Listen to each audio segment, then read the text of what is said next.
Hello everybody and welcome to the channel. I'm here living in Indiana, just the northern part of Indiana in Zone 5B. I wanted to make a video, another intro, kind of overall video I guess, tour of my property here. This is my house behind me. The location is a Monarch Waystation. I also have another property on the other side that is a Monarch Waystation as well, so I planted a lot of pollinators. But overall it is a wild approach to permaculture, so I've let a lot of the land restore naturally, but I've put in pathways, and I've essentially just added all sorts of different perennials, mostly fruit trees and berry bushes, and I've tried out with some other perennial vegetables.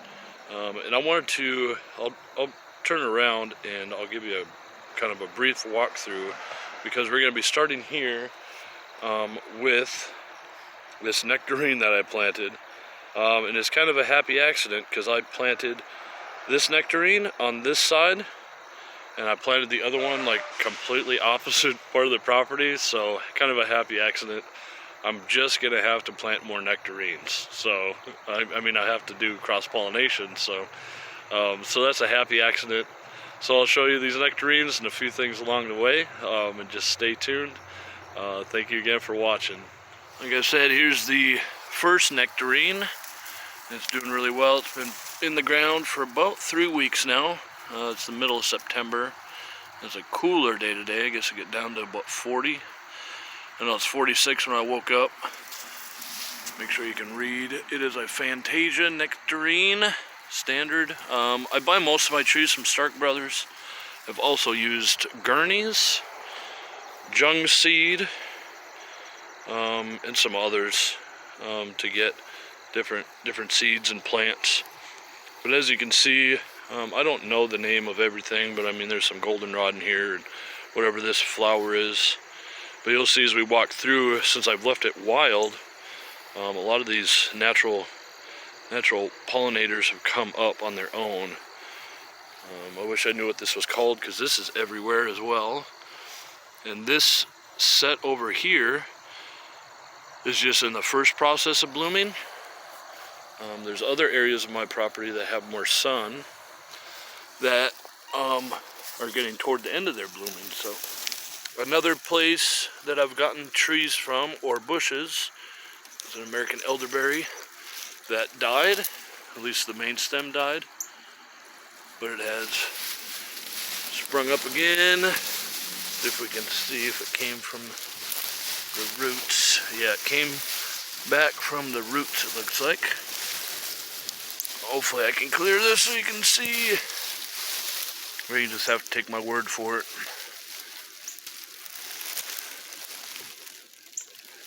Yep. See, it's actually shot back up from the roots. This one on the left died. This one on the right has lived. But no, back to another source for plants is my county soil and water conservation district. Every December, January, they send out a list of what they're offering for a sale, and you can get evergreen trees for $3 each. You can get all sorts of native wildflowers, things like that, and the price is a lot better. And of course, I mean, I mostly buy it for the native flowers and stuff like that. So as we go through here, I'm not going to touch on every single tree that I planted, and you can kind of make out that I planted some trees, and they're, you know, figs and peaches and pears and apples, and but one great thing about leaving the area to go wild is now I have probably 1,000 sugar maple trees that have sprung up, and probably another 200 black walnut. Here's just one of those, and here's another one here. And I've tried to do some paths to make things accessible, and I've planted trees along it. So you can see here there's a autumn olive. There's a apple or a cherry bush across from another cherry bush. There's a peach tree and a pear tree. And I have other videos that kind of go into each one. I have a couple of apple trees. I have another set of 4 cherry bushes. 2 large American, I don't know if they're American, 2 large cherry trees. And then I've used comfrey prodigiously. This is one just random one that I had thrown in earlier this year. Come through here is a cornelian cherry. There's that comfrey. This I believe is a jujube or an apple. They kind of, I mean, they're similar in this size. This is a apple sweet 16. This one died. The main stem died, but then it ended up coming back. And that's what happens. What happens sometimes, things just get shocked. The peach tree, pear tree, and I'm not going to go around the whole circuit and explain everything because it'd be a 2-hour long video, but I've randomly placed, well, there's another peach tree, and then some random asparagus that I threw kind of planted randomly around from the crown. Here is one of the 2 fig trees that I have that I planted 3 weeks ago that you can see is leafing back out again, which is amazing to see because they can be expensive. If you're buying 3-year-old trees, they can be $60 each. So as you can, here we are getting to the far corner of my property, like exactly opposite of the first nectarine. There's the second one. And this is the only one that I planted really that didn't lose any leaves. I think maybe the shock from the cold maybe started to turn that yellow, but as you can see, we started off on the other side of that tree, so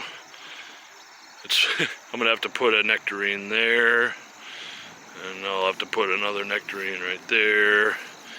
I just want to make sure they pollinate, I make a lot of these videos. I try to do one a week, just so you know kind of what the channel is about.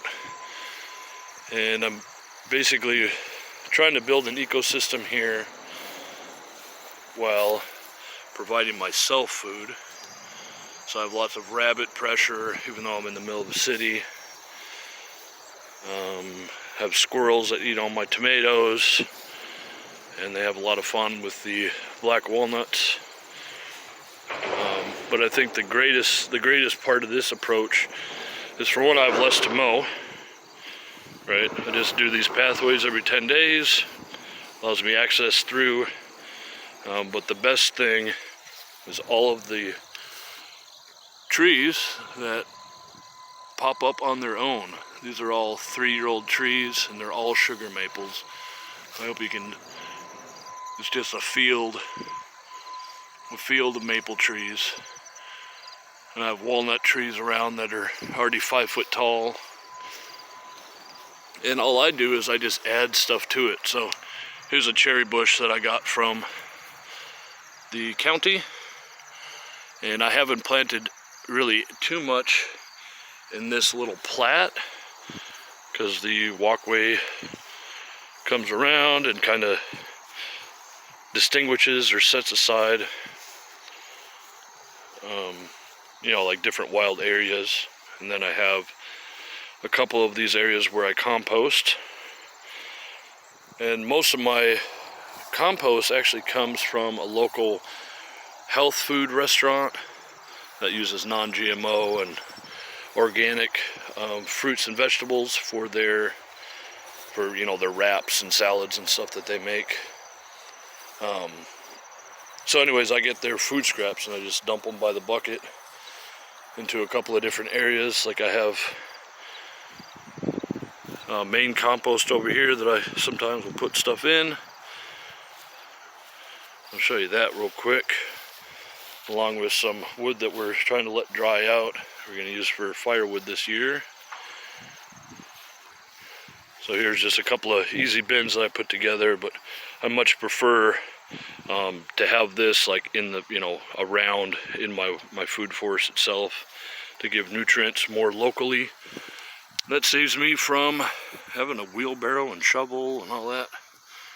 And just a random tomato that came out of the side there, which is always nice. I have another random tomato that popped up over here. And this, just straight ahead there, got some tomatoes on it. And I'm not too worried about, the squirrels are gonna get it once the second they get ripe. But, so I lose my shoe, backing up here. This area right here is kind of an experiment in sheet mulching. So everywhere, this has all been laid down with cardboard and then wood chips over it, probably about 12 inches, 14 inches. And then I have ginger and, let me look at the tag. Turmeric. This is turmeric. And then I have ginger right here. That's what this is. Trying out some root plants. Another ginger. In the middle there, that's a hascap or honeyberry or blue mountain berry or whatever you want to call them. And I have one more right here, well, two more. And then this one right here. What I've tried to do is make these more vegetables. I didn't do too many annual vegetables this year. And a lot of this, like I had ground cherries in here and some melons and things like that. Like we have one melon that survived the rabbits.